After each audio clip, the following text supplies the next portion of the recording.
যেহেতু আমাদের কোরবানি খুবই সন্নিকটে, এজন্য আমাদেরকে বিষয়টা জানা দরকার। তো কোরবানি পশুর বয়স সময়সীমা নিয়ে আজকে আলোচনা করব। এক নাম্বার হচ্ছে,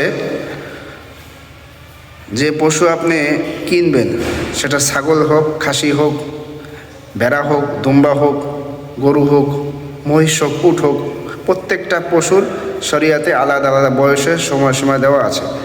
প্রত্যেকটা বিষয় আপনার খেয়াল রাখতে হবে। যদি বয়স সময়সীমার আগে যদি আপনি নিয়ে কোরবানি দেন, তাহলে পশুর গোশত খেতে পারবেন, কিন্তু আপনার কোরবানি হবে না। এই জন্য বয়সটা জানা আবশ্যক। এক নম্বর কথা হচ্ছে, যদি আপনি বকরি অথবা খাসি কিনেন, তাহলে ওই বকরি এবং খাসির বয়স কমপক্ষে 1 বছর হতে হবে। কমপক্ষে 1 বছর হতে হবে। যদি 1 বছরের অর্ধেক দিন বাকি থাকে, তারপরেও সেই কোরবানি আপনার সহি হবে না, পূর্ণ 1 বছর হতে হবে। আর খাসি দুম্বার কথা বলা হয়েছে, খাসি দুম্বার ক্ষেত্রে কমপক্ষে 6 মাসের বেশি হতে হবে এবং এমন মোটা তাজা হতে হবে দেখলে মনে হয় যে 1 বছর হয়ে গেছে।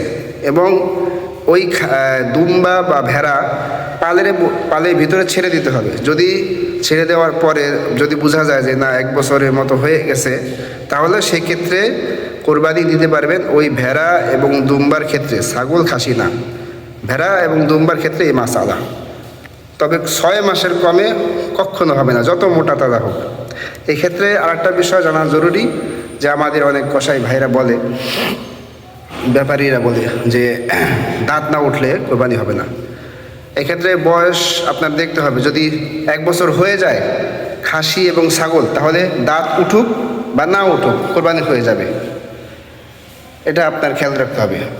আর দুম্বা আর ভেড়া কথা তো বললামই, 6 মাসের নিচে যত মোটা হোক, যতই তরুতাজা হোক, কখনো কোরবানি হবে না। 6 মাসের বেশি হইতে হবে এবং মোটা তাজা হইতে হবে, এমন মোটা তাজা যে বোঝা যায়, দেখলে বোঝা যায় যে এটা বয়স 1 বছর হয়ে গেছে। তারপরে আছে গরু মহিষ কমপক্ষে 2 বছর হতে হবে। 2 বছরের কমে হলে আপনার কোরবানি হবে না। তারপরে হচ্ছে উট কমপক্ষে 5 বছর হতে হবে। 5 বছরের নিচে যদি আপনি কোরবানি করেন উট, তাহলে হবে না। আল্লাহ তাআলা আমাদের সকলকে বয়স সময়সীমা জেনে শুনে যাতে করে আমরা কোরবানি পশু ক্রয় করে কোরবানি করতে পারি, আল্লাহ তাআলা আমাদের সকলকে তৌফিক দান করুন। আমিন। আসসালামু আলাইকুম ওয়া রাহমাতুল্লাহি ওয়া বারাকাতুহু।